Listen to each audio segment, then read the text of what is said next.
Hey everybody, how you doing? Dash and Dave here again.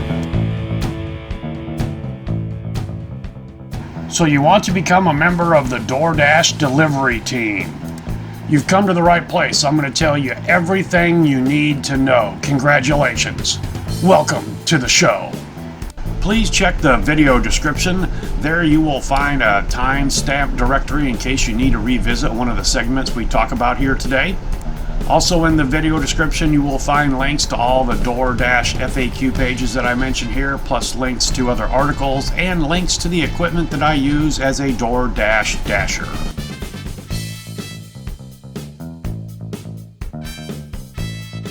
I'm a 58-year-old semi-retired guy, and the Doordash delivery gig is my full-time job.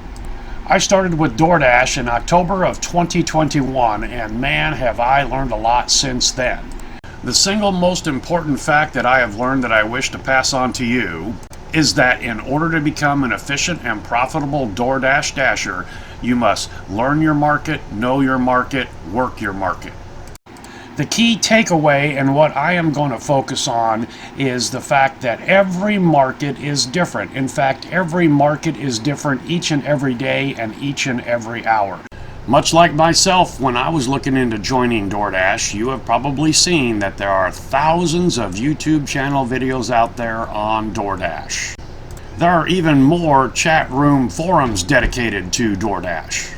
The number one subject in most videos and in the message forums are how to beat the Doordash delivery algorithm and make the most money that you can. The number one thing that I learned very quickly that I wish to pass on you is all of these claims that these people have found something, a tip, a trick, a hack, a secret, is bunk. Don't listen to any of it. So when you come across a video or a thread on Reddit or something like that where someone claims to have found a hack and a surefire way to make more money, you know what? Run away. Just don't even give them the views or the time to read their text. The secret is there are no secrets. I will cover this a little bit more in depth when we get into the delivery algorithm segment of the video. What I am going to do here today is give you the tools and the benefit of my experience in which you can use in order to create metrics and strategies that will work within your market. I have no magic wand I can hand to you. I have no specific hack that will make this thing a piece of cake. It's going to be tough. It's going to require effort by you. You are going to make mistakes. It's trial and error and a lot of data collection. You will only get out of this what you put into it. All right, let's get started. First things first, you got to have the app on your phone. You download that from the Play Store or from the Apple Store, and then you apply to become a DoorDasher either through the app on your device, or you can do that on the Doordash website. Pretty straightforward. You fill out the application, answer all their questions, put in all your personal data, take a picture of your driver's license, send that to them. Then a third party will do a background check on you. They say it takes, maybe up to 2 weeks. For me, it took like 7 hours. If they are full of dashers in the zone that you are applying for, you may have to wait some time until there is a slot open for you. So you apply, everything checks out, and they welcome you to the Doordash team.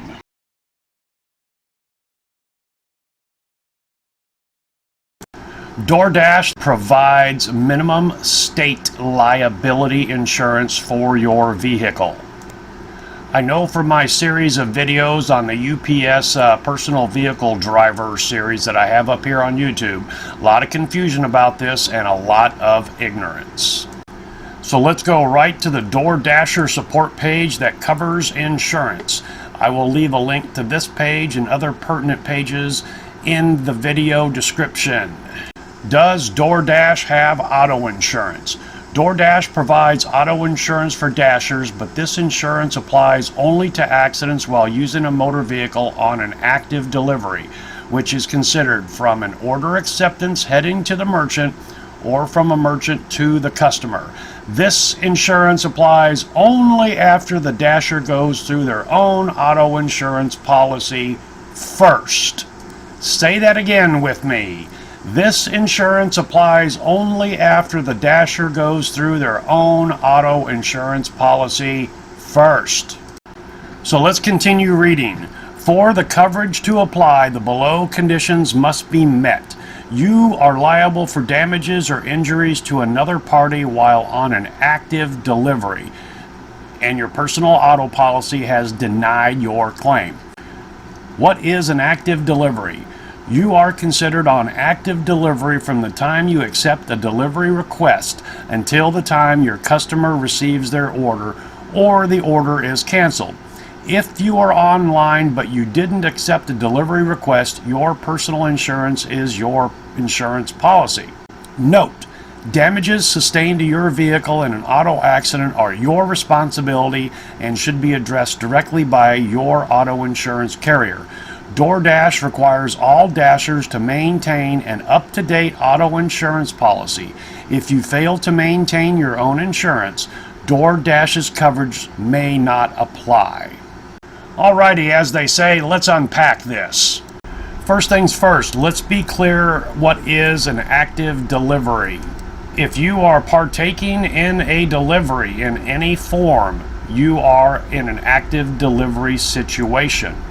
But say you just finished a delivery, nothing else has popped up yet on the app, and you drive towards a known hotspot and you get into an accident, Doordash is completely not liable. You are not under active delivery terms. That's all on you. However, once you have clicked accept an order and you're on the way to the store or you're on the way to the customer, you are in active delivery status. But understand this: the Doordash automobile insurance policy is only because you have failed to follow the parameters that they have set in the agreement. And that is, you don't have the right kind of insurance, the proper insurance, or your insurance company has denied the claim. In which case, they're just covering your ass because you were in an accident and you're probably going to lose your Doordash job after the fact. In addition to probably losing your position at Doordash, your car's wrecked and they're not going to pay for it. It's only minimum liability. They pay for the other person's car and injuries. They'll pay for your injuries, but they ain't paying for your car. You're eating that. But what if the accident is the other guy's fault? You say, I'm not on the hook, right? Well, no, you're not. But what if your company finds out that you were using your personal vehicle with personal insurance for delivery purposes? They're not going to like that, whether they're paying out a red cent or not. They may drop you. Just don't play this game. So it sounds like it's kind of all stacked against you. Not really. So what are you supposed to do? When I started my UPS work, I got a hold of my insurance brokerage firm, and I have been with Progressive Flow for pushing 25 years now. They informed me that there's something called a commercial vehicle policy that covers just such a situation as gig work. They worked up a policy for me that includes comprehensive collision, or what I call full coverage. So I am covered from head to toe, side to side. This policy covers me when I'm working for UPS and also the Des Moines Register rural motor route that I just picked up. The premium clocks in at double what I was paying before. I believe I was paying about $200 every 6 months for my personal insurance full coverage, and this is doubled. It's about $400 every 6 months. That breaks down to only about $35 per month extra cost out of my pocket to make sure that I am completely covered with my vehicle doing the gig work. Just a quick side note, the policy that I have does not cover a gig job where you're transporting people like Uber. That's going to cost a little bit more, and I made sure that they understood that, and they were actually quite good in working with me on this matter. I'm just delivering product, not people. Of course, your driving record, your vehicle's age and value, yada, yada, yada, is all going to affect this. But really, $35 or $50 a month more in insurance premiums is not a bad protection policy to cover your ass when you're out doing the gig work. So contact your automobile insurance provider, tell them what you're doing, be straightforward, pay a little bit extra in premiums, and cover your ass and that vehicle that you use to make money.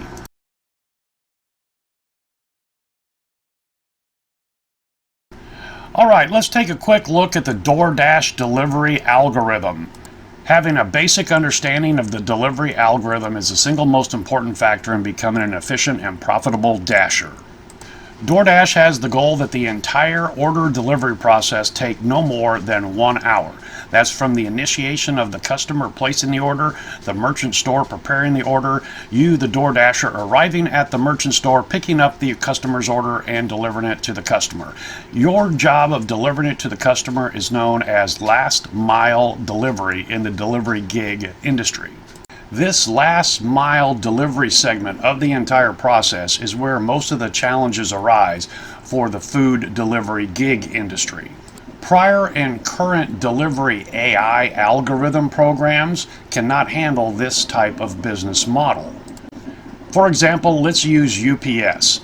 The delivery algorithm for UPS knows that each and every day, each driver will start from a common hub within each specific delivery zone, and then proceed from that common hub to the final last mile delivery customers.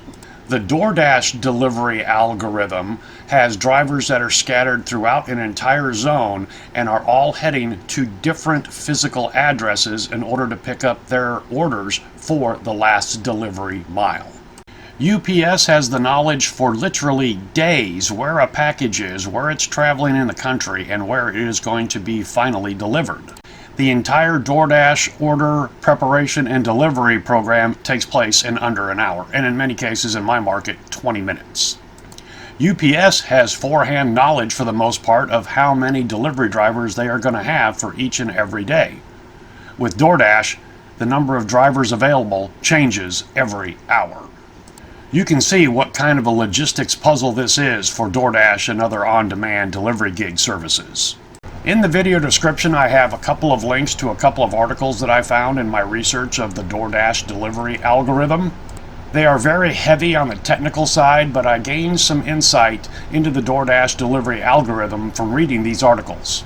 The platform uses ML, which stands for machine learning, to figure out optimal solutions for the vehicle routing problem to ensure shorter delivery times for consumers, higher pay for dashers, and increased income for merchants.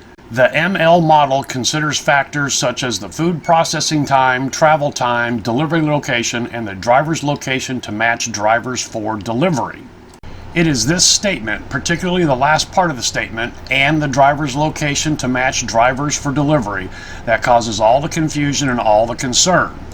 There are thousands of YouTube channel videos and Reddit forums where drivers are making claims that Tony, the CEO of DoorDash and DoorDash algorithm, is screwing you over so they can make billions.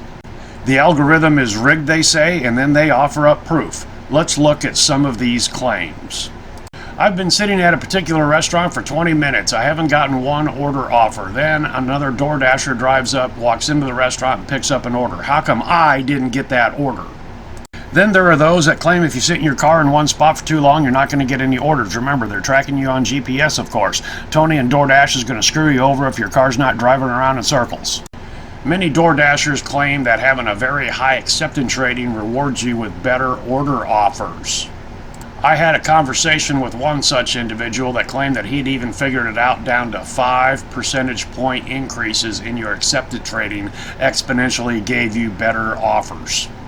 Just as many claim that having a high acceptance rate screws you over, and the only way to get good orders is to have a very, very, very low acceptance rating. All of these claims, when offered up as proof and evidence that the DoorDash delivery algorithm is rigged, are patently false. You see it. For every group of DoorDashers that claim this, there's an equal group of DoorDashers that claim that. There's a segment of DoorDashers out there that are called cherry pickers. These are the people that decline just about every order that DoorDash sends them way, except the extremely high-paying, low-mileage delivery gigs. Many of these cherry pickers proudly proclaim they're down to 3, 4, 5% acceptance rating. Well, the obvious question is, if they have such low acceptance rating numbers, why are they getting great offers?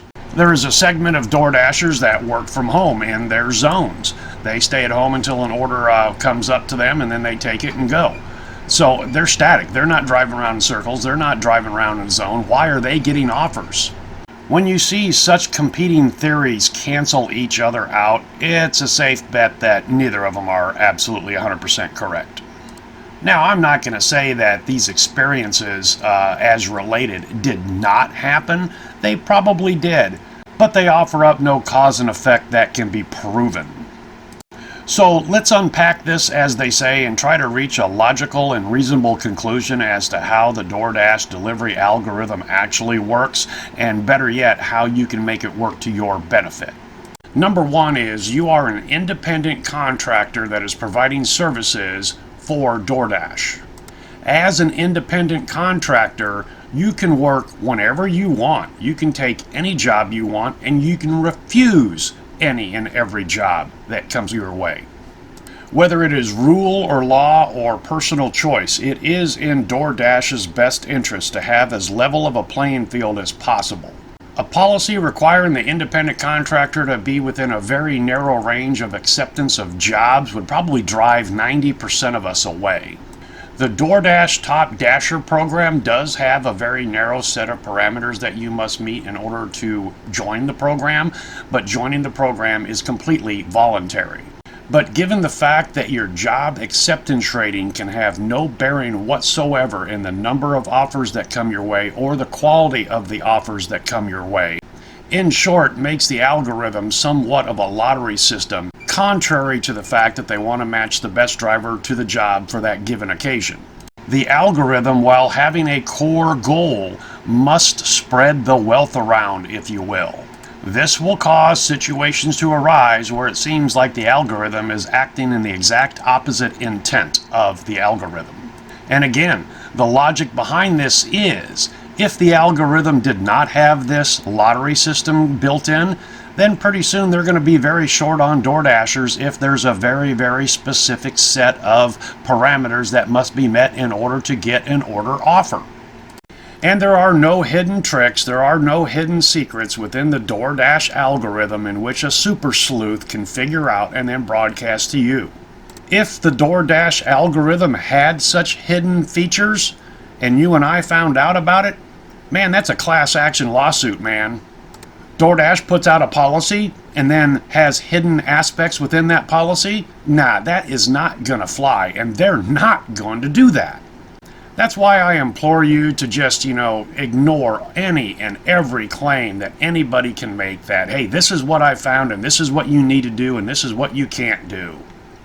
It's a waste of time, energy, and focus. If any of these theories or claims had any validity, the 1,000 Doordashers that watched a specific video offering up a certain theory or claim would have tried that in their market, found out that it worked, the video would have gone viral, and then they would have crashed the algorithm. That hasn't happened yet, and that's the greatest condemnation of each and every one of these theories or claims. Every Doordash video out there, including mine, that offer up tips and tricks and I wish I knew this and I want to pass this on to you, may not work in your market. In fact, the exact opposite strategy is what you may need to employ in order to make money. I no longer do searches on YouTube for Doordash tips and tricks. I'm just tired of it. There's so much misinformation and misleading information put out there. It's a waste of time. Sometimes a Doordash video will pop up in my feed as a recommendation to watch. I ignore 99 out of 100 of them now because, again, they're just a waste of my time. But sometimes the headline will, draw me in, and I've just got to go see what kind of quackery and woo-woo this guy's putting out today. God, I hate to do it because it gives them views, and if they're monetized, that makes money for them, and they're promoting absolute, pardon my language, bullshit. The Doordash delivery algorithm is proprietary programming, and Doordash is never going to share that with anybody. It's their baby. It's their bread and butter. It's how they and you and I make money. This is where I come down again and again and again. Learn your market, know your market, and work your market. After a period of time of working your market, patterns and consistencies will present themselves, including the fact that it's not consistent. Develop a core strategy that appears to work, but don't be afraid to mix it up once in a while when the market mixes it up. There are no tricks, there are no secrets secretly built into the algorithm and hidden from plain view. Learn your market, know your market, and work your market to the best of the ability that you have so you can exploit, if you will, what your market has to offer. Ignore any and every claim that thinks they found something and they just can't wait to share it with you. Ultimately, you may find yourself trying one of these strategies or secrets or tricks out, and it's just going to cost you money in the long run. There are no secrets. There are no tricks. That's the secret. There are no secrets. Learn to work with that, and you're going to be so much better off in the long run.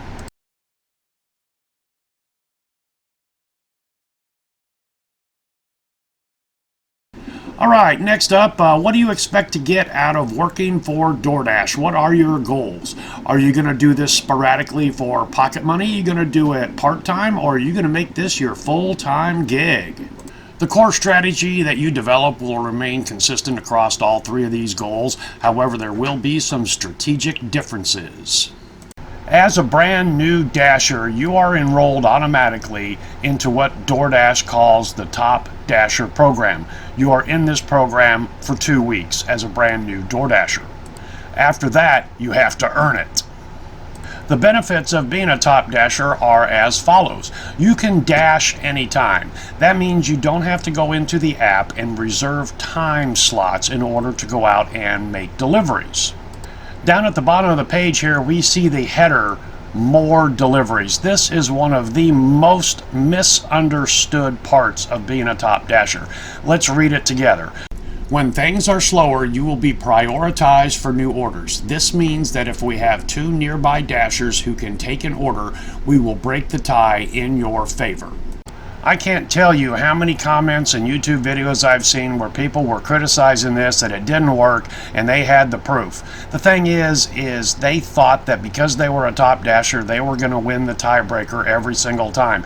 It states it in black and white. When things are slower, keyword slower, you will be prioritized for new orders. So at high noon during the lunch rush, when things are rocking and rolling, you do not get prioritized over anybody else. Okay, as I mentioned, as a new Dasher, you're enrolled in the program for the first 2 weeks of your dashing career, and if you want to maintain it, here are the qualifications. You must have a customer rating of at least 4.7, an acceptance rate of at least 70%, a completion rate of at least 95%, and 100 completed deliveries during the previous month. You must also have 200 lifetime deliveries completed. Dashers will be added to the program on the first of each month. If you meet the criteria mid-month, maintain those stats until the last day so you can be eligible for rewards the following month. If you lose qualification during the middle of the month, you'll still be able to access your rewards through the end of the month.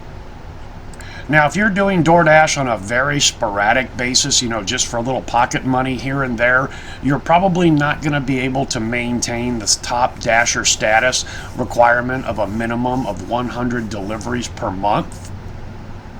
Therefore, you are going to have to schedule out and reserve time slots in order to dash. Time slots for heavy rush periods fill up quickly, so if you're going to be in this sporadic occasional dash mode, you're actually going to have to plan out your dash time 3 to 4 days ahead of time. Waking up some Saturday morning and deciding to go and dash during the lunch rush most likely is not going to work most of the time. That's not to say that you may find times in your market where there's a need for dashers during a rush, and the Dash Now option is available on the app no matter whether you're a Top Dasher or not. We will get into scheduling times in the app a little bit later in the video because that will apply to everybody, whether they're sporadic, part-time, or full-time. If you're coming into Doordashing with the expectation that this is going to be more of a part-time job for you, somewhat of a set schedule and set days, you might be able to maintain the Top Dasher status of 100 deliveries per month after you gain that 200 lifetime deliveries, and that may be the best possible case for you. It all depends on your market conditions, the mileage your vehicle gets, and a few other factors, and we'll get into that a little bit more when we get into building your strategy. The Doordash scheduling calendar only goes out a maximum of 7 days. And remember, as a brand new dasher, you have top dasher status, which means you can go and dash anytime you want. So as of right now, there's really no scheduling for you to do. You could go in and schedule and reserve the time slot if you wish. And like I said, we'll cover scheduling here coming up pretty shortly. But if you're coming into Doordash with the prior knowledge that this is going to be part-time or full-time, just kind of keep it in the back of your head about day 7 or 8 into your Doordash career. You're going to want to possibly be laying out some schedules in the scheduling calendar. In fact, if you're going to be doing this full-time, you're going to want to be very proactive on setting your schedules, because after the first 2 weeks, you're going to lose the top dasher status, and it's going to take a little time for you to have that 200 lifetime deliveries accrue that you can even begin to be considered a top dasher candidate. You may be fortunate to live in one of the markets where there's a great demand for dashers all the time, and you can dash now anytime you want, regardless of your top dasher status. Many of these markets also have what they call proactive peak pay incentives.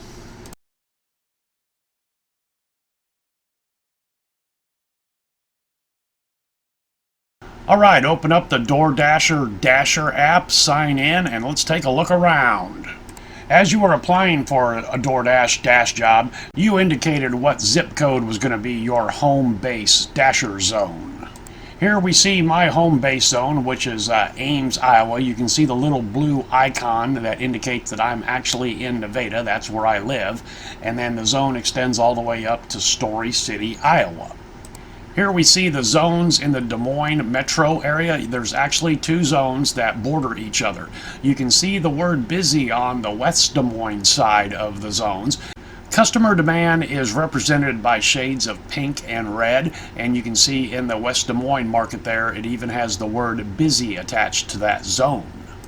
Here is the Iowa City zone, and it is represented by very busy blood red, but just to the north of it, the Cedar Rapids zone is a cool gray, meaning there's not that much demand right now. Here is the Pella, Iowa zone, blood red, very busy. Here there's a great demand for dashers. There's actually fewer dashers than what the demand is calling for, so they have what they call incentive pay. That means Doordash has attached $1 to the base pay for every delivery in order to entice dashers to come out and supply the demand. Back at my home base map, you can see Dash Now tab at the bottom. That means that there is enough demand for dashers that even though I don't have a time scheduled for today, nor am I a top dasher, I can dash now because there is a demand for dashers. If you tap on the question mark icon, some FAQ links show up that will take you to the Doordash FAQ pages to answer your questions. Doordash has recently partnered with ADT, the security company, to provide a level of security for you. I don't see this on my app all the time, but we look here, we see the blue shield with the plus sign in the middle. If you tap on that, this page comes up, and you can read it through there. You can tap on get a call back from ADT, or at the bottom, if you swipe for 911 assistance, that will connect you automatically to ADT, not 911. So if you're ever in a situation where you feel a little uncomfortable, tap that blue shield there if it's showing on your app. Like I said, it doesn't show on mine all the time. Just below that is the promos tab. You can tap on that and find out where and when the peak incentive pays are taking place in your area, like we saw over there in Pella where it said $1 peak pay. Here we have the message chat icon. This is what you will use to communicate with your customer during a delivery process. There is also a manner in most cases to use the phone and physically call them. Doordash uses what is called ghost numbers, meaning they never see your actual phone number and you never actually see their phone number. And the phone number that is used, the ghost number, is only valid for about 15 to 20 minutes after you complete the delivery. The ghost numbers do become active the instant you accept a delivery offer. Just to the left of the chat icon is the blue bell icon. That's where Doordash will send you notifications. I've really never received a whole bunch of them there. The only 2 that I've ever seen is how to protect your account, don't hand out your password, yada yada, and then the COVID mask stuff and so on and so forth. Upper left-hand corner, we have what they call the hamburger menu icon. Tap on that. Tap on the settings icon near the bottom of the page. If Google Maps is your GPS program of choice, by default it will use Google Maps within the app as your navigation tool. So when you're making a delivery, and if you tap on the navigation button, it will automatically launch Google Maps within the Doordash app. You can toggle Google Maps that is not being utilized within the Doordash app. I strongly recommend that you leave it as the default. When you're in the default Google Maps in app navigation, you can actually swipe up from the bottom of your device and see the Doordash app. Whereas the Google Maps, if you check that, that becomes a standalone program and you have to switch back and forth between the two apps. But if you use Waze, you can see that you can choose that as your Maps navigation. Just below that, we see floating dash widget. Toggle that button to the right. You will want to have that toggled. And then down below notifications, toggle promotional push notifications. That will let you know when there are new peak pay promotions. Swipe up to get to page 2 of the settings. Pretty self-explanatory stuff here. This is where you can find the light and the dark mode for the app. Press your device's back button. That'll take you out of this menu page and return you back to the map page. Tap again on the hamburger menu to get to the main menu page. Tap on schedule. At the top, we see the day and date calendar for the week. If you were to swipe that calendar to the left, you will see the 8th day available. Today is Wednesday 26th as I make this video, so you see that is highlighted in red, and you also see that there is no dot below the 26th, which means I do not have a schedule set for today. But under Thursday the 27th, you see a dot, along with Friday, Saturday, and Sunday. That means I have scheduled reserved time blocks for those days. As a brand new Dasher with Top Dasher status, down below where you see the cities and the time slots available, you're going to be seeing something different than I am. It's been a while since I've been Top Dasher, but I think you're just going to see one time slot, which is basically the whole 24-hour period, say like 5 a.m. to 5 a.m. You can schedule any time within that 24-hour period as a Top Dasher. If you're not a Top Dasher, you're going to see what I see here, and that is there are time slots available from 8:30 a.m. to 10:30 a.m., and then 12 to 1 p.m., 4 to 5:30 p.m., and then 12 to 3 a.m., meaning those are the only time slots available because all the others have been reserved. To the right of each of these time slots is a pencil icon. If you tap on that pencil icon, drop-down menus will appear for both the start and the end of your preferred reserved time slot for the Dash. So for example, if you were to see the whole 24-hour day cycle there and you wanted to work from 9 a.m. to 5 p.m., you would select 9 a.m. from the start drop-down menu. Then from the drop-down menu for the end time, you would select 5 p.m. In the case of what we're seeing here on this screenshot, where there's a open time slot of 8:30 a.m. to 10:30 a.m., let's just say you could only dash for an hour until 9:30, you would select the drop-down end time of 9:30 and then save dash. Now, for some reason, if they had plenty of dashers for the 8:30 to 9:30 a.m. slot, you might see the warning, "Oops, sorry, you could not reserve that dash." And one more quick note, you cannot start a dash within 1/2 hour of ending a prior dash. Now, these time slots shown here are for Wednesday the 26th because that's highlighted in red. If I were to tap on Sunday the 30th, I would see different representations for the time slots that are available for that day. I might see 2-hour chunks, 3-hour chunks, 4-hour chunks. There may be a time slot, say from noon to 1, that's not available because all the reserved time slots have been fulfilled. Now, if you are a Top Dasher, you can reserve any section of time that you want as far out as the calendar goes, which is 8 days. If you're not a Top Dasher, you need to be proactive in scheduling out as far as you can, which I believe, at least in my market, it's only about 5 days. And then when I click on the next day's date, it will say, "Oops, there's no time slots here for you to fill." Then about 12 to 24 hours later, the time slot in my market, Ames, Iowa, becomes available. Now, if you're going to be one of those sporadic, spur-of-the-moment dashers, this is what I was mentioning earlier. Here in this page, we see that there are no time slots from 10:30 a.m. until high noon. You see 8:30 to 10:30, then you see 12 to 1. Those are the only slots available. Let's just say that 10:30 a.m. to noon is a very heavy dash time for Ames, Iowa, and it is. That's the beginning of lunchtime. Well, if you opened up your app in this market, you can see that you cannot dash during that time frame. There's plenty of dashers there. Now, that doesn't mean that at that time some of them may drop out, in which case you would see the Dash Now button at the bottom of your map.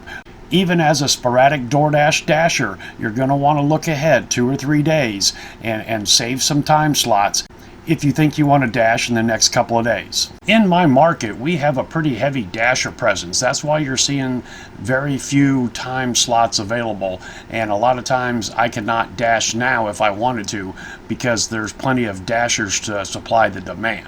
Earlier, when we were looking at the Pella map where it had that $1 proactive incentive pay, you could probably dash now anytime you wanted because there's not as many dashers as are needed. There are major metropolitan areas in the country that I have seen that are under constant proactive peak pay offerings because there are so few dashers there. If you are a sporadic dasher in such a market, you probably don't have to set a schedule. You can probably dash now anytime you want because they're calling for dashers and you're going to get peak pay on top of the base pay.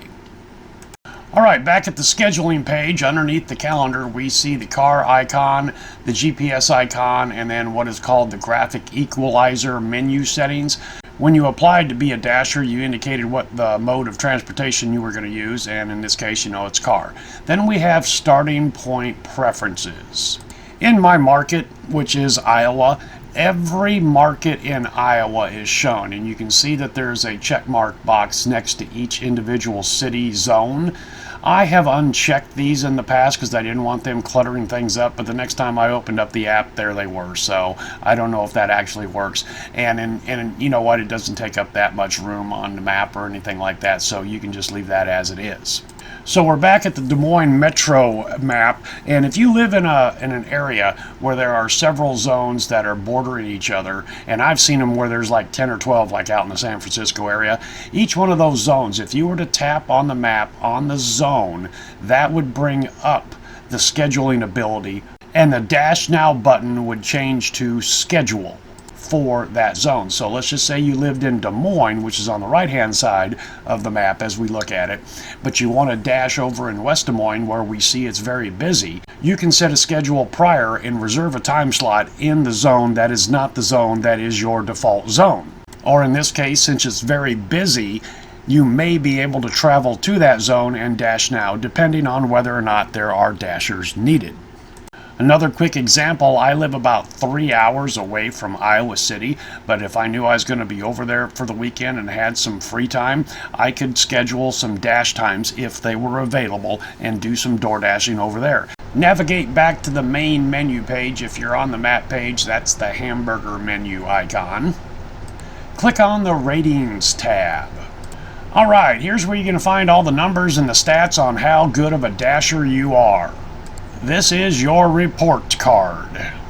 As a brand new dasher, you should see 5.00 where I am showing 4.97. That means you have a perfect score. Congratulations. DoorDash calculates all of your scoring using what is called a rolling 100 metric. Put simply, all of your scores are based on the last 100 deliveries you have completed. Now understand that the average customer rating comes from ratings that customers have left you, and in my market I have found only about 10% of the customers leave a review. But for the purpose of explanation, let's just say that every customer you make a delivery to leaves you a review. If your first 100 customers leave you a 5-star review, you've got a perfect 5.0 customer rating score. If the customer on your 101st delivery leaves you less than a 5-star review, let's say it's a 4-star review, you will have to make 100 consecutive deliveries that result in a 5-star review in order to have that 4-star review removed. So the rolling 100 metric is not an overview of the last 100, it is a sequential overview of the last 100 deliveries that you have made. When you tap on your average customer rating number, that'll bring up a much more detailed report. As a new DoorDasher, of course, you're not going to have any ratings, but let's take a look at my numbers.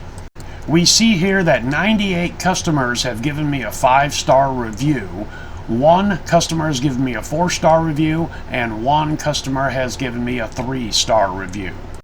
If I recall correctly, those 3 and 4-star reviews occurred when I had a total of about 50-star reviews combined. As it stands right now, I have a total of 100 reviews. That's the 98.5 and then the 1.4 and the 1.3. I am going to have to garner 50 more 5-star reviews to replace the 3 and the 4-star review that are being shown here. This is the last 100 delivery rolling metric at work. If you swipe up, you can access the second page, and here's where we have what they call customer feedback, thumbs up and thumbs down. Again, this is following the 100 rolling metric, which means I'm shown right now on communication 19 green thumbs up. If somebody were to give me a thumbs down on communication, you would not see a 1 over there in the red thumbs down. Instead, the 19 will change to 18. This is the one place where I wish DoorDash had hard numbers. It can be the last 100, but I wish I knew how many people were giving me thumbs down. I mean, you have to visit this page constantly to see these numbers change. Then a little further down, you see customer compliments. I didn't get a screenshot of that. It's where people add in like, hey, he's a great driver, or he knows his way around. That's where you'll see the comments. All right, one more time, back at the main menu. Hey, we're just about through this. Tap on the Earnings tab. This is the bookkeeping department. Here you can find out anything and everything you need to know about each delivery that you have completed, with the exception of the mileage you have driven. And it's my understanding that DoorDash is rolling that out as a pilot program where this will also track your mileage. At the top of the page, we see the current week on display. Then you have deposits and transfers where you can change the way you get paid. I think when you first applied, you set it up, whether it was daily or debit card or direct deposit. Myself, I don't pay a fee to get paid daily. I just have it deposited directly into my checking account, and paydays are on Tuesday, by the way. And the DoorDash week runs from Monday through Sunday. Then there's just a nice little bar chart there to show you how much you've made, and then down below will be a representation for each week. Tapping on each individual week or the current week up top will bring up a more detailed menu of all the deliveries that you have completed. Up at the top of the page where the current week is on display, you see that DoorDash breaks down your time into 2 different categories: active time and dash time. Active time is the time accrued as you accept an order to completing the order. Dash time is what I call on the clock time. You start dashing at 9 and you stop 6 hours later, it's going to show 5 hours and 56 minutes. The actual time that I spent making deliveries was 4 hours and 29 minutes of that 5 hour and 56 minute period. When you're calculating your pay, I suggest you use dash time, which is on the clock time. I know of no other job that tracks pay as the active time. If you're working at a factory and you have a half hour of downtime, do you scratch that half hour of time and put it over onto the other clock in order to make it look like you're making more per hour? No. So I don't use active time as my metric for calculating my hourly pay. I use dash time, the time that I'm on the clock. Tap on the little right-hand arrow icon, if you will, on the current week being displayed, and then that'll bring up the page that shows you each day of that week. Here you can see I had 4 separate dash times on Monday, January 24th. Had some issues, so I had to close it out and all that. But anyway, if you just worked 1 dash on a Monday, you just see 1 line there. But tapping on any one of those lines for each individual day will bring up all the orders that you delivered. I tapped on the very top one, and the page we see here shows that I started at 2:21 p.m. and then I finished at 3:23 p.m. for this specific dash. You see the active time, you see the dash time, and you see that I completed 5 deliveries. Swiping up, all these deliveries are represented here. You can see the base pay that DoorDash paid you and the customer tip that was paid you for each specific delivery. This is great information to have. Now, the base pay, it is my understanding that DoorDash has an agreement with each specific merchant restaurant, and they determine what this base pay is. And this base pay is determined by a couple of factors, primarily being the size of the order that the customer placed and the time of day that the customer placed the order. The base pay can change even if you're at a restaurant. I have had double orders from McDonald's, and one of those orders had a base pay of, say, $2.25. The other order had a base pay of $2.50, and then they did what they called a double or a stacked order, combine these two orders. I think they do this for two reasons. One, both these orders are being picked up at the same place, of course, and then they're both going in the same general direction, so they combine them together. One dasher makes two deliveries. The other aspect is one of these orders may be an order that contains no tip. Okay, so it's just the base pay and the customer is an El Cheapo. I have seen where they have added 25 cents or 50 cents base pay to this no-tip delivery in order to incentivize DoorDashers of picking up this order. If that does not happen, and then another order comes up that's in the same general area, the same direction of travel, they will combine these two orders together in order to get that customer, Mr. El Cheapo, his meal. We'll discuss double and stacked orders in greater detail when we get into the creating your strategy part of the video.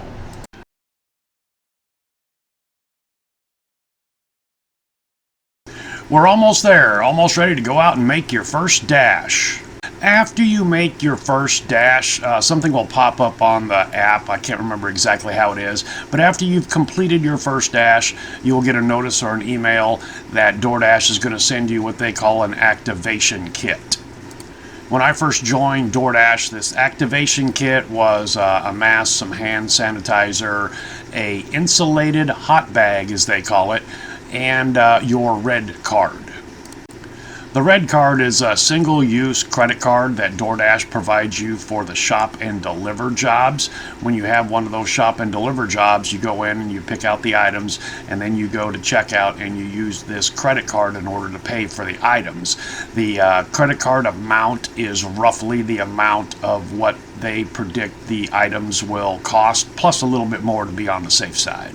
Once you've completed the transaction, the red card has a balance of 0. Also, through the app in the shop and delivery contents, what you are purchasing, you can't take the red card to the gas station and fill up your car, so don't even think about it. When you accept the shop and deliver order, DoorDash will then refill the credit card with the proper amount for the next job. Under the main hamburger menu settings tab, you will see red card. That's where you activate the red card. You just tap on red card there, and then you add in the credit card number or the CVC number. I can't remember exactly how it all works out, but you'll be able to work through it. I initially did not activate my red card. I had no interest in these shop and delivers, but then I got an email from DoorDash saying that I need to activate my red card in order to keep getting offers. So I've heard some conflicting evidence that you don't need to activate it.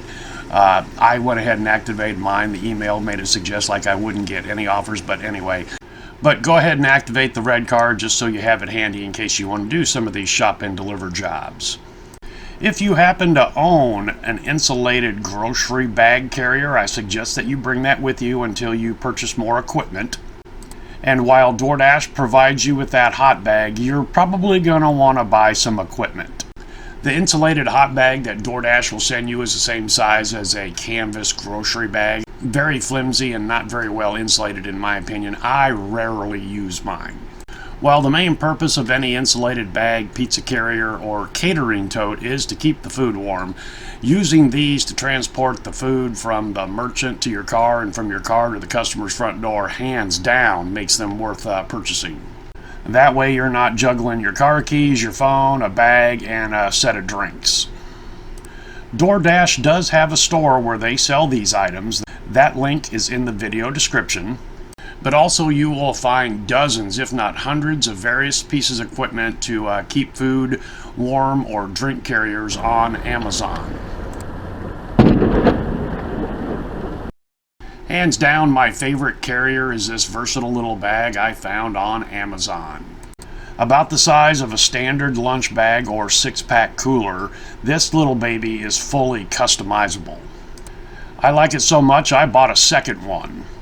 It comes with 2 inserts that use Velcro to make compartments. So as you can see here, you could carry 6 drinks in it, or you could take out one of the inserts and be able to carry 3 drinks, and then the other slot is where you can stash a food bag.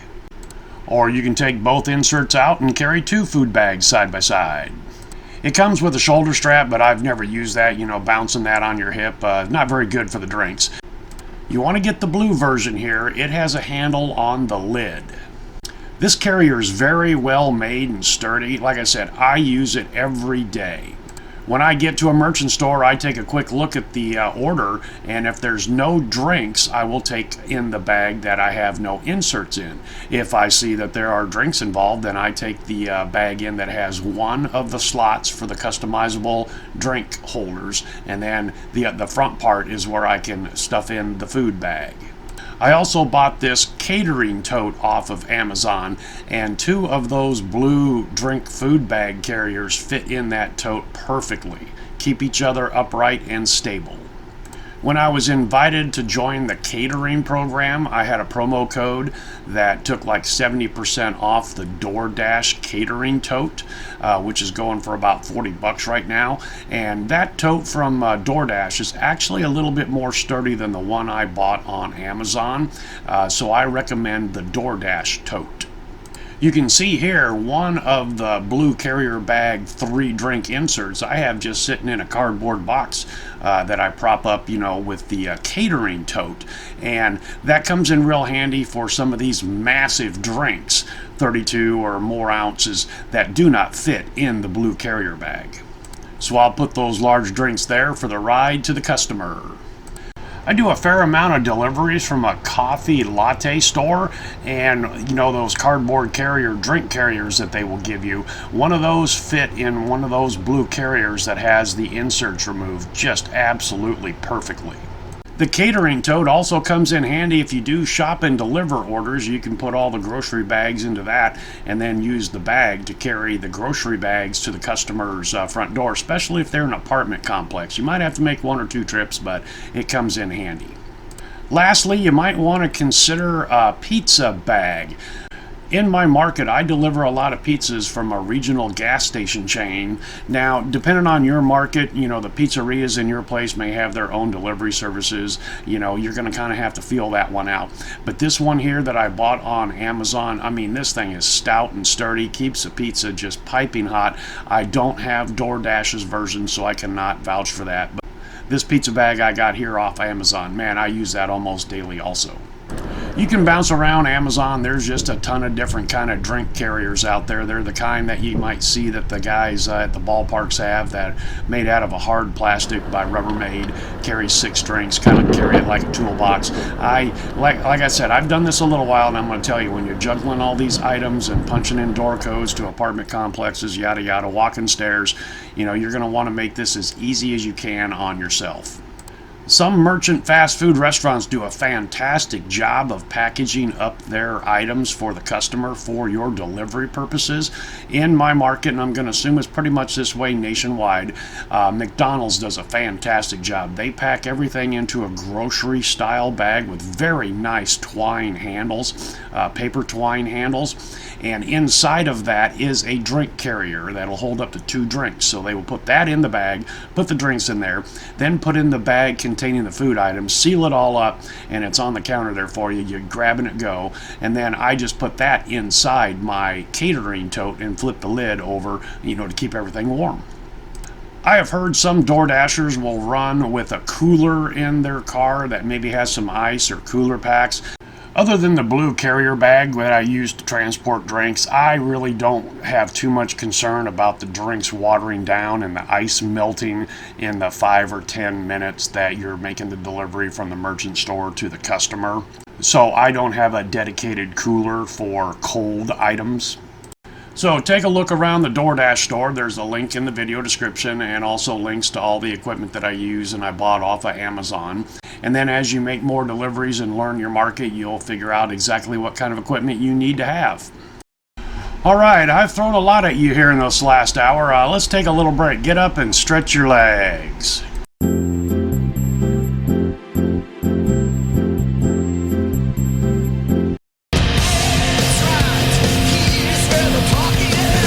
All right, break time's over. What are you going to do? Sit around all day? Let's get up and make some money.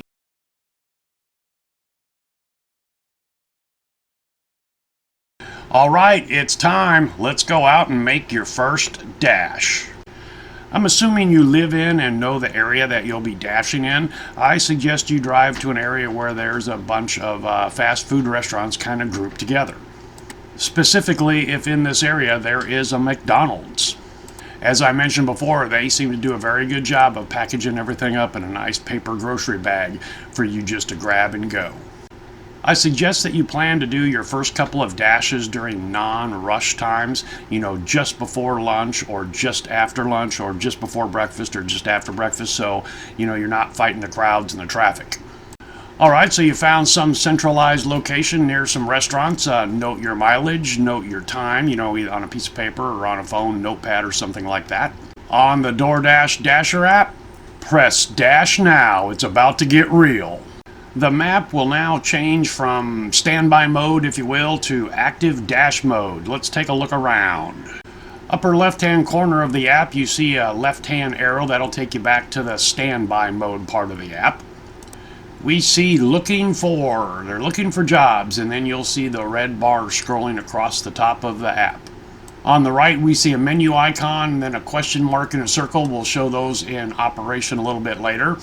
Right below that, I have already made a dash, so you see my total for this dash currently is $5.75. When you accept an order, it will show in red to the left of that. When you complete the delivery, that order will be added to the total of this dash. In the middle, we see the blue arrow icon, which indicates our presence on the map in our car. The black circle with the flame icon in it is associated with the hotspot Chick-fil-A. And then you see the octagon red shapes. They indicate the hotspots of the area. Hotspots are indications of where there has been previous customer activity. And that's an important thing to remember. This map is not live. It is delayed by about 10 minutes. Much like weather radar. If you've ever watched weather radar, the last time frame on weather radar is actually about 15 minutes in the past. Something has to happen in order for it to be represented on the map. So in this case, you can see that hotspot is near Chick-fil-A, which I am 476 feet away from. If there are multiple hotspots in the delivery zone, they would be represented at the bottom of the screen with other text blocks, and you can swipe these text blocks left and right, and then the map will jump to that hotspot. You can also tap on the flame icon in order to force the map to zoom in to a hotspot. Then you can also see the notation here, hotspots will refresh in 9 minutes. They refresh every 10 minutes. Within the text block for a hotspot, you see the right turn icon. If you tap on the text block, that'll launch the maps and then navigate you to this restaurant hotspot if you need assistance getting there.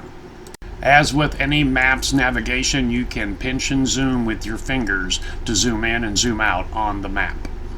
All right, here we go. DoorDash sends you a delivery offer. You will hear the default notification sound that you have set up on your phone. What you then see on the app is what I'm going to call the delivery information page. Let's take a look around. DoorDash gives you about 40 seconds to make a decision on whether or not to accept or decline a single order offer. If it's a double or stack, that doubles up to 80 seconds. There's a countdown timer, and then the red circle decreases in value as the time elapses. The map will scale for the entire delivery process. The blue icon, of course, is your location. Then there's an icon for the merchant restaurant. Then there's an icon for the customer delivery address. You can't really hardly see it here, but the icon for the restaurant shows like a building, and then of course up at the top there is a house icon that shows the delivery customer address. The black line superimposed over the streets is the best suggested route. We see that the merchant pickup point is Arby's in this case, and delivery time by 10:14 a.m. Down below, it's showing that there's 2 items in this order, and the total distance, which is my location to the merchant restaurant and then to the customer address, is 1.2 miles. In this example here, I'm literally parked right next door at Panera Bread, but let's just say my physical location was 1 mile away from Arby's, in which case the total mileage would be showing 2.2 miles. And in this case, the job is paying $5.75. At the bottom, you see includes DoorDash pay and customer tip. Total may be higher. The DoorDash pay is the base pay that we discussed earlier, and then the customer tip. Total may be higher. Sometimes DoorDash hides a portion of the tip. It's my understanding the customer after delivery can increase the tip if they wish, but they cannot decrease the tip. I believe that in the DoorDash food delivery app, the tip is calculated automatically at 15%, and then the customer can change that at their will. But once they have placed the order, the $5.75 that you see, that is the absolute minimum. That is what you will receive. At the bottom, big red accept button, and at the top we see the decline button. Should you choose to decline an order offer, tap on the decline button, then a menu will come up with red text links asking you why you wish to decline this order offer. You can see they give you about a dozen examples. Distance too far, I don't want to go to this store. Order too small, I don't have my red card, I don't want to place order, yada yada yada. I gotta go take a pee. Once you tap on a selected reason for declining the order, then a warning screen will pop up saying that you're the best dasher for this job. Are you sure you want to decline? Then a graph will pop up that'll show what your order acceptance rate will be after declining this order. Then you just say decline now. If you don't make a decision within the allotted time, then you'll just time out, and that will go as a decline on your score. Once you decline an offer or time out, then you'll just jump back to the active map page looking for orders. So your first dash, you're looking for an order that pays about $5. The merchant restaurant's not too far from you, and the total distance for the trip is, 2, maybe 3 miles. Pays about $5. That's what we're looking for. All right, here it is. Press accept. The app will automatically launch into the Google Maps navigation. If you don't need that, just tap exit at the lower right-hand corner, or you can use the GPS to navigate you to the merchant restaurant. If you have exited the GPS navigation, you're here at the merchant pickup page, but if you need to revisit the GPS navigation, tap on directions. We see that this job's going to pay $5.75. It is in red. When we complete this job offer, it will join the total over on this dash in green. We see the merchant that we're going to pick up the order. It's Arby's. We see the physical address. There is also a phone icon that you can contact the merchant if you need to. In my market, several restaurants were kind of sporadic on their staffing, and sometimes the drive-thru was the only manner in which you could pick up an order, so I would call them ahead of time and say, hey, is the lobby open? And then they could, indicate to me whether or not the lobby was open or whether or not I had to go through the drive-thru. Very handy to have that phone icon for the merchant restaurant. Then at the bottom, we see arrived at store red button. You tap that when you get to the store. Because you're being tracked on GPS, it will not allow you to touch that unless you're in the close proximity. Same thing when you're making a customer delivery. If you're not within a block or so, it will not allow you to make the delivery. All right, you've safely navigated to the merchant store pickup. Tap arrived at store. Here is the order pickup page. You can see at the top we will have the customer's name. Next to that is a phone icon and a message text chat icon. You can use those to contact the customer. As I mentioned before, when you accept an order, the ghost numbers that DoorDash uses for you to have communication with the customer become active. There have been times when I've had the customer contact me almost immediately with some updated delivery instructions, or if there's an issue with the order, you can call or text them and let them know what is going on. Down below that, we have the order number. Some restaurants request that you use the order number. For the most part, I go in and I say, I'm Dave with DoorDash. I've got a pickup for Eric. And they go, okay, give me a minute. Down in the middle there, you've got pickup instructions and upon arrival instructions. You can expand those, and a lot of times the merchant store will have some instructions there for you. Most merchant restaurants today have curbside quick pickup slots in the parking spot there. Usually us DoorDashers park in one of those. We're only going to be there for a few minutes. And those are usually pretty close to the front door. Swipe up to see more information on the pickup page, and under the items category you can click on that, expand it, and see what the customer has ordered. Now my procedure is when I get to the merchant store, I find a parking place, and then I click arrived at store. Then I go and look here and see what the customer has ordered. This is good information to have. It tells me whether or not there's drinks involved and which carrier I want to take into the store.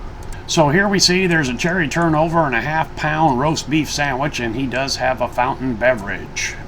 You also see what they want on it: red onion, Swiss cheese. A lot of information given here. You want to check this out carefully because a lot of fast food joints have what they call combos. That's where the sandwich, the fries, the turnover, and the drink all are in one package. The drink is usually hidden within the text and not really separated as we see here. So if you see combo, you can pretty much guarantee that there's a drink involved. Also note, next to each item is the black circle with the 1X in there. So if this individual had ordered 2 combos, we would see 2X, which would mean there are 2 drinks. We can also find all this information in the floating widget, and to find that you would back out using the back button on your phone to minimize the Doordash app, and then we see the floating widget icon appear. Tap on the floating widget icon.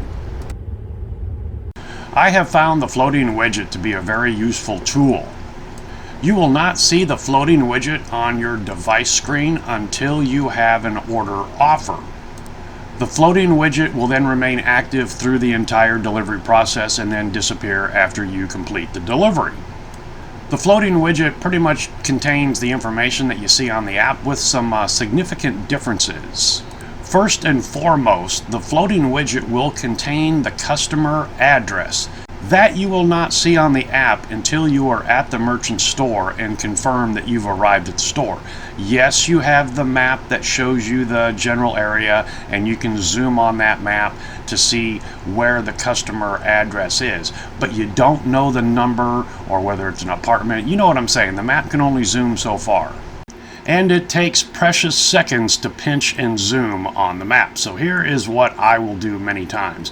I get an order offer up, we see the general information screen. I will close out the app and then open up the widget to see the particulars of this delivery.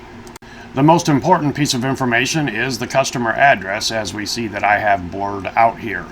Having the customer's physical address before you even accept the offer can be used to determine whether or not you accept or decline that offer.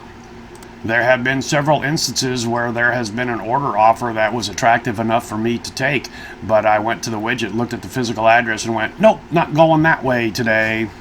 I also have a very short mental list of blacklisted customers. I might get into that a little bit later, but if I see an address that I've been to before and I just don't want to go back there again, that's a decline. But anyway, this is where you can find the customer's physical address prior to accepting an order. Down at the bottom, you have pickup instructions for the merchant restaurant. You can tap on that and expand the text. You can also tap on the red listen button so you can listen to the pickup instructions as you're driving down the road and not breaking any laws using your phone. Upper right hand corner, we have a slider button, delivery info. Tap on that. Here is the order item list, much like we saw over on the order offer screen, where you can expand that and see what the customer has ordered. However, there is one significant difference here on the floating widget. Looking at the lower right hand corner of the widget, we see the subtotal for the order. Why is this important? Remember I mentioned that the Doordash food delivery app has a default 15% gratuity tip to the driver, and the customer has the ability to change that.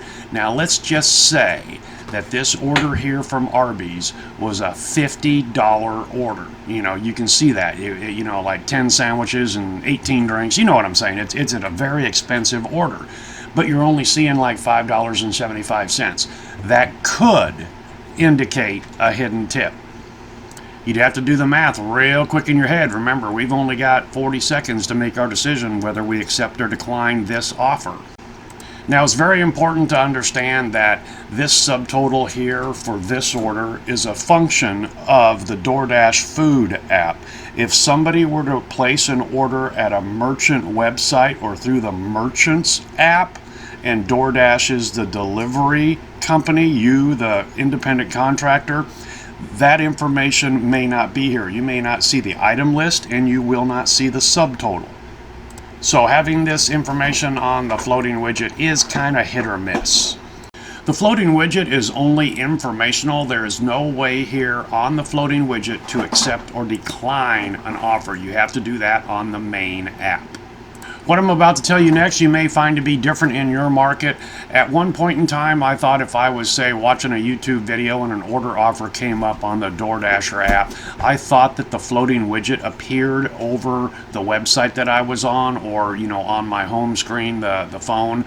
That doesn't seem to be the case now. You may find it to be different. So right now it appears in my market for me with my phone, yada, yada, yada, that I have to be on the DoorDasher app, minimize that, then I will see the floating widget.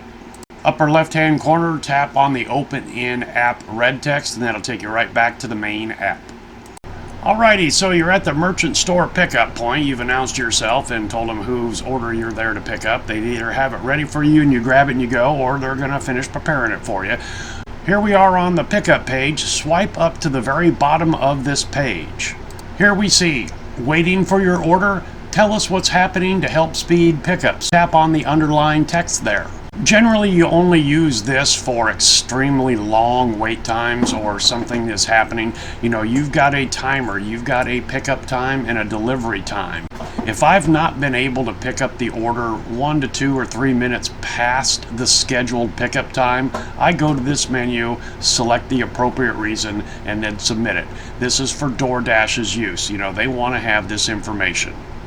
Then I will text the customer and say, hey, this is Dave with DoorDash at Arby's picking up your order. They're real busy today, but they're working on it. Just might be a little bit later than normal.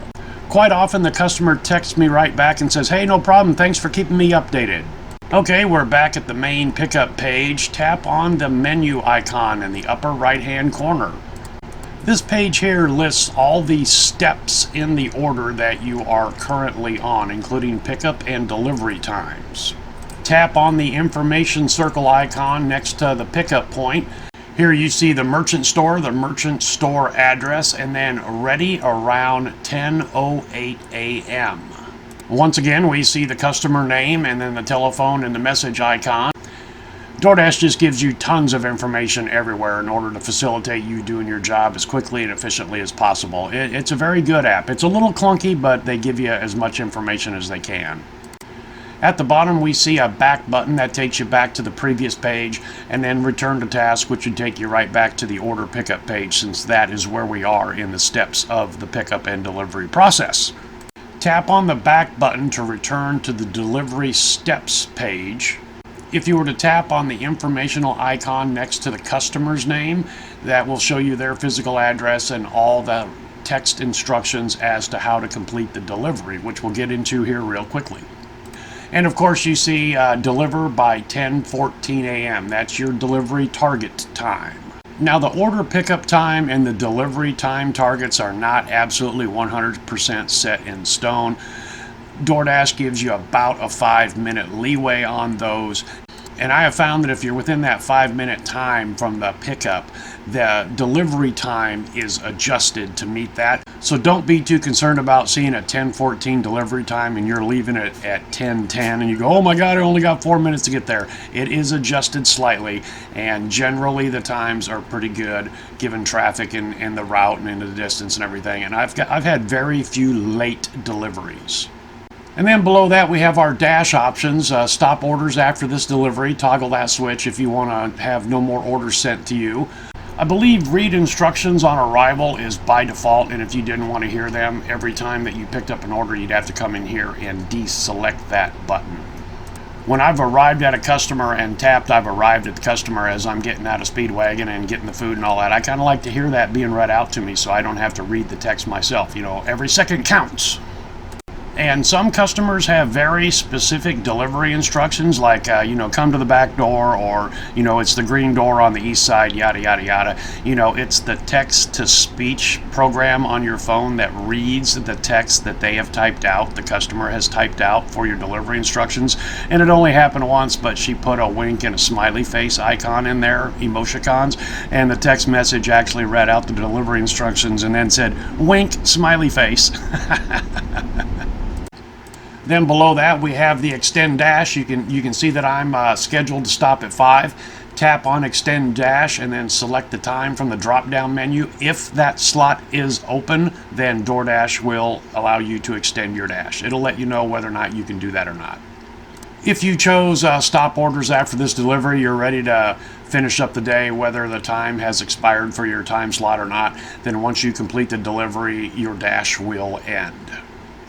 Okay, if you remember, my pickup time was scheduled for 10:08 at Arby's. It is now 10:11. I'm just about ready to text the customer and say, hey, they're working on it. It's just they're a little bit busy today. And she comes up and gives me the order.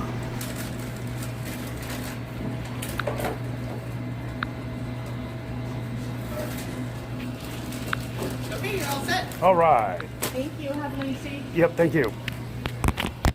So then I back out and confirm pickup. Sometimes when you tap on confirm pickup, let's just say this guy had ordered 2 cherry turnovers, there might be a prompt, are there 2 cherry turnovers? Confirm this please. Well, the bags are sealed. A lot of times the order has already been filled. By the time you get there, you just grab it off a shelf and go. I don't know if this was before the pandemic thing, but anyway, you're not there watching them fill the bags. It's usually done out of sight. Whenever you see one of these prompts, confirm that there's 2 of this or 3 of this or whatever, just click confirm. It's not your job to fill the bag. You weren't there watching them. You can open up the bag and check to make sure there's 2 fries or 3 cherry turnovers. Just click yes. If there's a mistake in the order, that's on the merchant restaurant, not on you. Most customers understand this. I've only had 1 or 2 occasions where the customer has texted me after delivery and say, hey, I'm missing this or missing that, and I just text back, hey, you need to talk to the merchant about that. And then they also need to contact DoorDash support and have that reconciled through DoorDash. All right, you've made your first pickup. Now it's time to make the delivery. You should be getting a little used to the screens here. We got the customer name and the telephone and the message icon in case we need to get a hold of them. The physical address of the customer, which I have blurred out. And then underneath that, the directions tab. Underneath that, we have the delivery instructions, which is pretty simple for this one. Leave it at my door. In my short DoorDash career, I'm going to say it's 80 to 20%. 80% of my deliveries are contact-free. I don't see the customer. I leave it at the door, take a picture, yada, yada. We'll get through that here in just a minute. Very rarely is it face-to-face, hand it to me deliveries. So you're leaving the merchant pickup point and you want to use the GPS, tap on directions. I'm pretty familiar with my town, but I usually run with GPS, and partly because when you get into the apartment complexes, they can be a rather difficult navigation. And here's the other thing. In the DoorDash food app, the customer can adjust the PIN. So like in an apartment complex or a trailer court or something like that, they can adjust the PIN right to the exact door that they want you to enter their complex or their mobile home or whatever. So a lot of times I run the GPS even though I know where I'm going, because that GPS can get you that last few final feet, and that is a tremendous help. Earlier when we were going through the settings, I recommended that you leave the standard default Google Maps operation within the app. And here what we're going to do is swipe up from the bottom when you're in the GPS navigation, and that'll bring up the DoorDash app informational page that shows you everything that you need to know about this delivery, which is the customer name, the address, the icons in order to contact them if you need it, the delivery instructions, leave at my door, read instructions on arrival, stop orders after this delivery, yada, yada, yada. Then if you want to get back to the GPS screen, you just swipe down. Note that the delivery time up here is now 10:16 a.m. when it was 10:14 a.m. Since the merchant didn't have the order ready at the time scheduled, which I believe was 10:11, the time has been adjusted accordingly. All right, let's drive.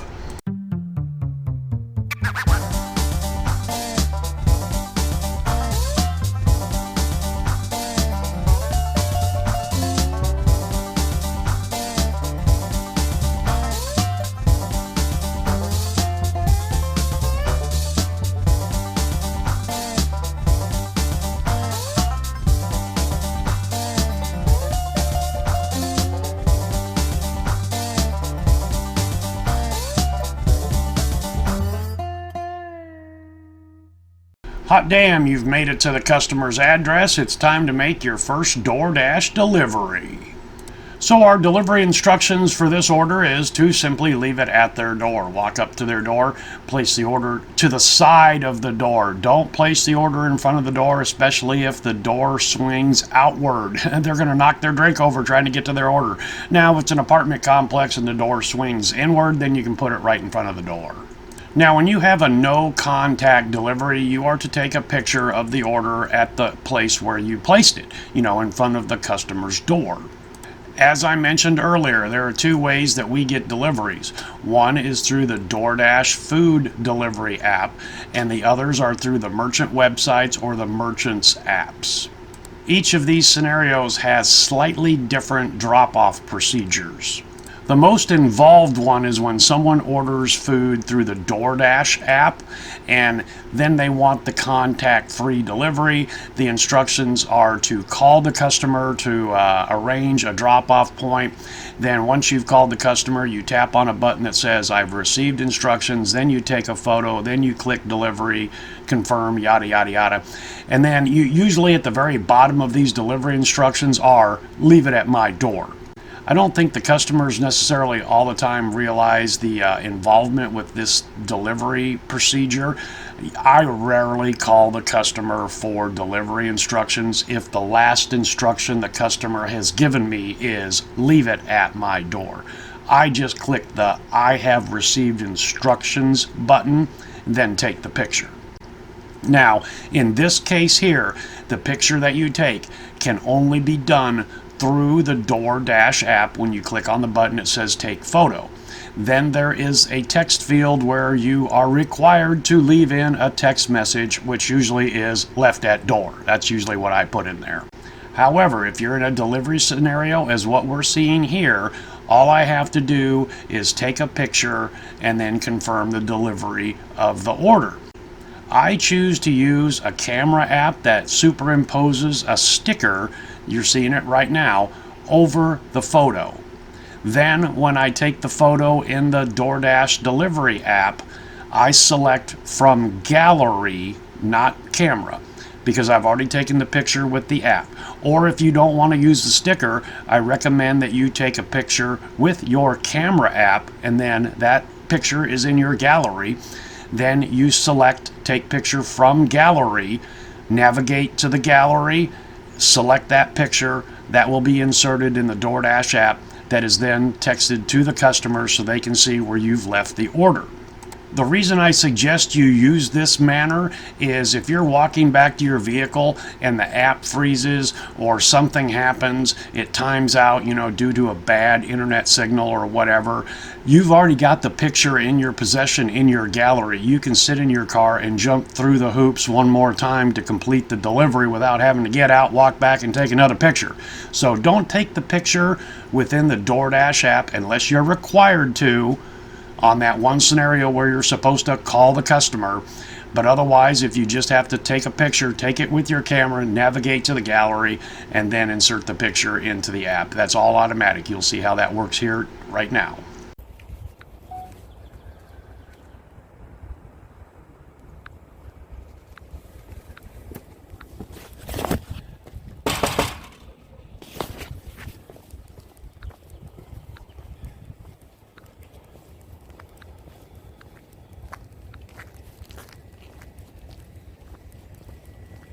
If you're interested in using the app with that picture sticker overlay, I will include a link in the video description to my video on that, which will walk you step by step through the process. Congratulations! You just completed your first DoorDash dash. Welcome to the club.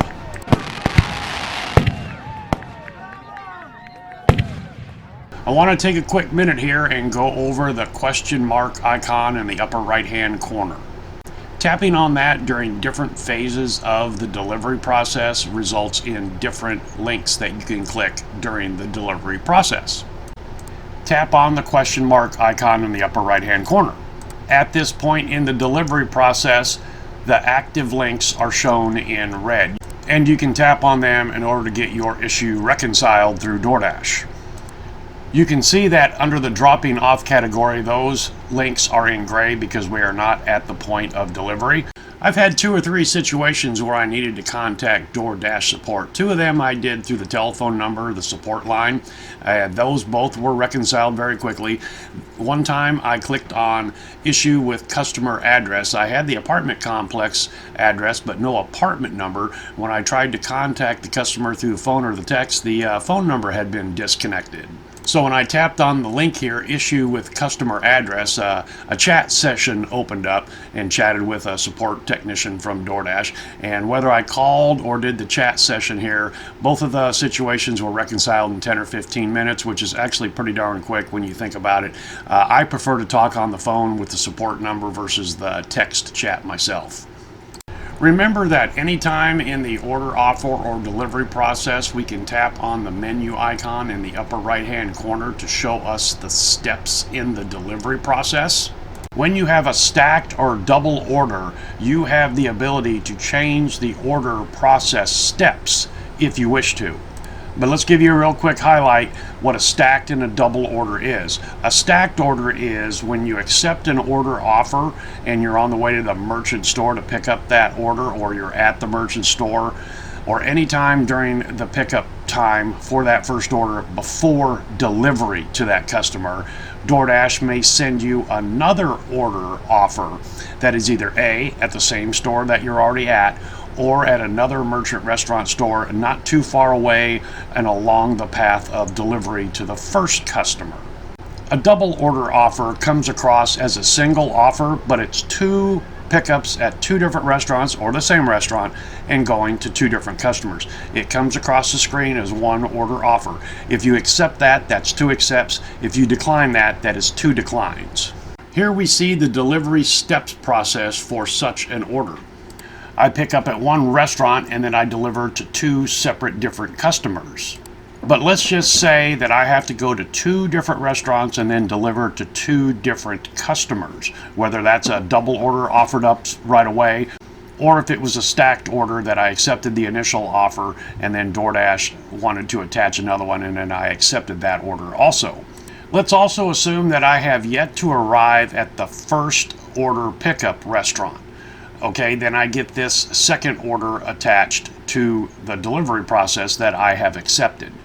Here on this screen, I can pick and choose which restaurant I want to go to first if I don't want to do it the way the Doordash order steps have dictated. To do that, I would tap on the informational icon of the restaurant that I wanted to visit first. Say that would be the second restaurant in the lineup here. Tap on that informational icon, and then on this screen tap on jump to task. That now becomes my task at hand. You can also do this with the delivery order to each customer. Now myself, first customer in is the first customer delivered. That's just the way I roll. I have had on a very rare occasion driven past a customer in order to make that first delivery, but it's usually only a couple of blocks. But I have changed the order in which I pick up the orders at these 2 different restaurants due to not wanting to turn left onto a heavy traffic street. So I selected the 1 restaurant first. That was actually the second pickup, made that my current task, went to that restaurant, picked it up, then made a right-hand turn instead of a left-hand turn. I think you can follow me on that one there. And then continued on with the delivery process. Another time I had a double or stacked order. One was from Taco Bell and one was from Chipotle. I went to the Taco Bell restaurant first because I wanted to turn right onto the street, not left when I left Taco Bell, but Taco Bell didn't have the order ready yet. Chipotle is literally next door. I jumped to the task of picking up the Chipotle order, walked next door, picked up the Chipotle order, went back to Taco Bell, made that my task, picked up that order, then made the deliveries. I've had 2 rare occasions where I've had a double or stacked order. I went to the first merchant restaurant, picked up that order, then I went to the second merchant restaurant, and they had screwed everything all up and they were not ready for me. In both these cases, the first customer drop-off was not that far away, so I jumped to the task of delivering the first order, which I'd already picked up, to the first customer. Then, once that was completed, I jumped to the task of picking up the second order at the second restaurant. By the time I got back there, they had the order ready, and then I completed the delivery to the second customer. I also had the super rare occasion, only one time, where I'd already picked up the first customer's order. I made it to the second merchant restaurant, and it was just going to be way too long of a wait. They were just swamped. It was a 20-minute wait before that customer's order was ready. Both customers' delivery addresses were way too far away from the stores, so there was no option of going and quickly making that first delivery and coming back and picking up the second order. So I had to unassign that second order, which hurts you on your completion rate. But, I went to that question mark informational page there and said unassigned delivery. They wanted to know why I said the order was going to take too long, or whatever, through the text link there. They give you the drop down menu options. The order was unassigned for me. Then I went and completed the delivery to the first customer. It's a real nice feature that Doordash has given us, these executive powers, if you will, to change up the order process steps in order to better facilitate getting the orders to the customer in an efficient and timely manner. Phew, wow, that was a lot of information to take in, wasn't it? While the Doordash app can be, as they say, clunky, I think you've just seen here that, man, they give you just about every piece of information you need to make a successful delivery. Fairly good support when issues arise. Work through the app, tap on icons, see what's there. I've given you just about everything I think that I've ever used here in the Doordash delivery process.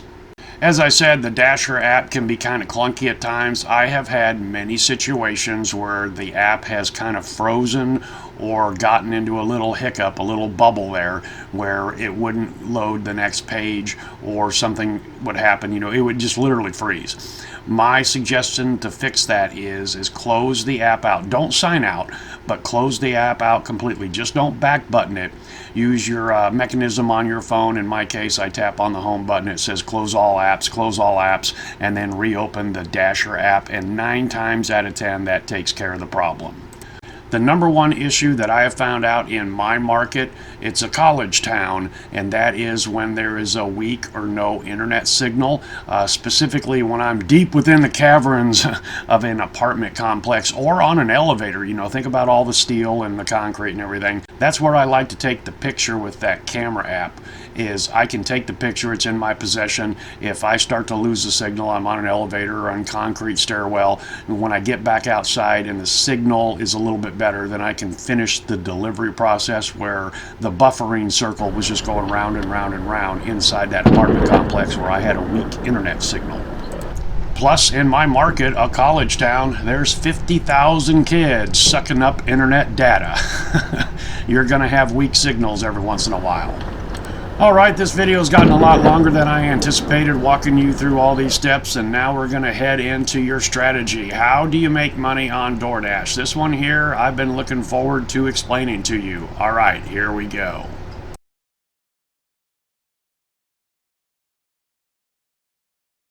Now, I know what you're thinking. You're going, man, we're an hour and a half into this and we're just getting into the strategy part. Surely this one's going to take forever. No, actually, this could be one of the shortest segments of the video. And that comes down to something I've said over and over again. Every market is different. In fact, every market is different every day and even every hour. You have to learn your market, know your market, and work your market. That is all on you.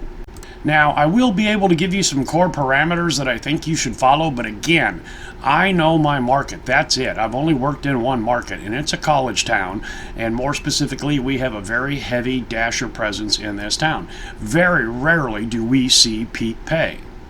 I misspoke a little earlier in this video when I said there was 50,000 college students here. Actually, Ames has a population of 65,000, with 30,000 of those being the student population, so they're just right at half of our population. This is the only market that I know, and I'm learning new stuff each and every day. As I make this video in February of 2022, been watching a lot of associated Doordash YouTube channels, and everybody is commenting on how slow it is nationwide right now. And the explanation given is, just like in much of the other parts of the economy, the first quarter of the year can be the slowest for Doordash deliveries. Now, you may be fortunate enough to work in one of these larger metropolitan areas that have a dozen dashes that border each other. You know, I've seen the maps of San Francisco. I also hear that Denver, Colorado is a real hot dasher market right now. So if you live in one of these areas where there's almost constant peak pay, and I've seen some pretty healthy peak pay, you know, $2, $3, $4, $5, $6 on top of the base pay, you can work that market a whole lot different than I can work my market. There are several key metrics you need to think about when formulating your strategy. And the number one key metric that you need to consider, in my opinion, is what kind of miles per gallon does your car get? What is the actual mileage your vehicle gets? I found over the years that you ask somebody what kind of mileage they get in their car, they really don't know. They kind of spout what the EPA says, and then they check it, and they can be surprised. It can be more, it can be less. As you know, my 2008 Ford Expedition named Speedwagon, he only gets about 12 or 13 in town. I am taking a beating on my bottom line with my gas costs. But Speedwagon is my only vehicle. You know, it is what it is, and I've got to work with it. If you happen to have an electric hybrid vehicle, your gas mileage is probably 40 to 60 miles in town. Your gas costs are going to be dramatically different than mine. Having a high fuel efficiency vehicle affords you the option of choosing to take slightly lower paying offers on the buck per mile metric, and having rapid fire deliveries versus doing a little bit more cherry picking and sitting around maybe 10 or 15 minutes sometimes waiting for orders to come in that you will accept. But with the high fuel efficiency vehicle, if you choose to cherry pick, then your bottom line is going to look even better. So then the next metric we have to look at is, what is your goal going to be for either overall, you know, gross pay or per hourly pay? You know, how much money do you need? If you're going to use Doordash just to make occasional pocket money or camp weekend money or something like that, and your time is limited, my suggestion would be to use the minimum of $1 per mile metric. Hit it hard and fast in a couple 2-3 hour periods each day, or whenever you can find the time to go dash. You might only make $17 an hour, but you've only got a couple hours to run, versus trying to make $20 an hour and sitting around possibly with some downtime as you cherry pick the offers. If you're going into this full-time or even part-time and you have a set financial goal, a hard number that you'd like to maintain and attain each and every month, there you're probably going to want to be just a little more selective. You know, if you've got the time, you know, part-time you just got a few hours a day, full-time you got 8 to 9 to 10 to work with. So you got a little bit more opportunity to cherry pick and maximize your returns and help your bottom line. The next metric to consider is the cost of living in the area, the market in which you live and work. Here in central Iowa, pretty low cost of living. Downtown Denver or out there in Seattle, whole different ballgame. You might be making $24, $25 an hour in San Francisco each and every day, but you know what? That might not pay as good as the $18 an hour here. You know what I'm saying? It's all about cost of living. How much does a gallon of gas cost you? What's groceries cost? Yada, yada, yada. So this is where it comes down to. You just got to get out there and do some dashes. You know, get 100 or so underneath your belt. You can go in there into the app, look into the individual dashes, see what Doordash pays as base pay in your area. In my market, it seems to be mostly around $2 to $2.75, and then also how well do the people tip in your area. You know, and again, one more time, if you're in an area where there's constant peak pay, $4 or $5, you've got it made, man. Go out there and dash. From what I've gathered from my experience and what I've seen on other Doordash YouTube channels, breakfast is a lot lower paying than lunch or dinner. That's just the way it is. Breakfast items are usually cheaper than lunch or dinner items on a menu. Now, this one here is kind of funny. I've seen this mentioned on many Doordash YouTube channels, and I have found it to be the case in my market. The people that you think would be cheap are the ones that actually tip a little bit better, and some of the ones that are have enhanced financial conditions are the cheapest tippers. And this kind of makes sense. You know, the working man class, you know, they know what it's like to get out there and grind. Myself, in my market, pretty much have learned I don't want to go to the medical complex with the delivery. Just horrible tipping there. However, on the reverse side, at the Vet Med College at Iowa State University, those kids tip damn well. They appreciate you bringing them their meal. So gather some data, run the numbers, and see what works for you. And as I've always said, when the market throws you a curveball, be prepared to mix it up. If you've watched my videos, you've seen me track my earnings on spreadsheets. If you can build a spreadsheet and track it. You know, you don't want to be losing money on this gig. And only experience and time will tell which restaurants are the best ones to go to pick up and which ones you want to avoid. When I realized $1 per mile just wasn't cutting it, I mean, my gross looked great, but I was just spending way too much in gas. I was driving 125 miles per day. At 13 miles a gallon, that just wasn't cutting it. So then I doubled it up to $2 per mile. Then I did a little experiment. You might have seen this in one of my other videos. I said to myself, theoretically, how far can I push it? And using the numbers that I had, you know, going to $3 per mile metric just wasn't going to work. My bottom line as far as dollars per mile looked fantastic, but my hourly wage and my gross was just horrible because those offers come across so few and far between. So we'll wrap this up with the question, Top Dasher, is it worth it or not? Again, you're going to have to learn your market and figure that out for yourself. Top Dasher has some perks. I don't think they really overrule cherry picking, but again, that can be determined by how your market works. It's my understanding that in some markets, Top Dashers are given priority on customer orders that cost the customer more than $30, which would suggest that, you know, at the 15% gratuity, that the tips would be a little bit better, of course, than a $15 order. Of course, what everybody calls the main perk of being a Top Dasher is being able to dash anytime you want without having to set a schedule. God, are you that lazy? Because it is in my opinion that the number one perk of being a Top Dasher is being able to set your schedule the full week out, which is 8 days on the Doordash scheduling calendar. Plus you can choose any hour time frames that you want. But most Top Dashers don't do this. They have the ability to dash now anytime they want. They just hit dash now and go. Here's the thing, I've said this before. Let's just say there's a delivery zone where DoorDash has determined that they need 10 DoorDashers to supply the demand of the customer. If you're a Top Dasher and you jump into the zone and start making deliveries, that means now there are 11 Dashers competing for the same jobs. If you're a Top Dasher, that means you're doing at least 100 deliveries each month to attain that goal, that metric. Take the time to schedule out the time that you know that you're going to be dashing and keep another Dasher out of the zone. If you've reserved the time slot, nobody else can. You follow me there. So, one more time, learn your market, know your market, and work your market. Also understand there's always going to be the orders that got away. You know, don't think about woulda, coulda, shoulda. You hear some guy in your market going, yeah, I made $50 last night because I was hanging around the bowling alley and they were delivering pizza left and right. Well, you were hanging out 3 miles away at the McDonald's. You made $30 an hour. You know, don't worry about missing out. You're going to miss out on some of them. That's just the algorithm. It's kind of a lottery. You know, go with the flow, do what you can. And, you know, if you see something that's different, then, you know, you can adjust your parameters and adjust your strategy. If you then find out that don't work, you can go back to the old strategy.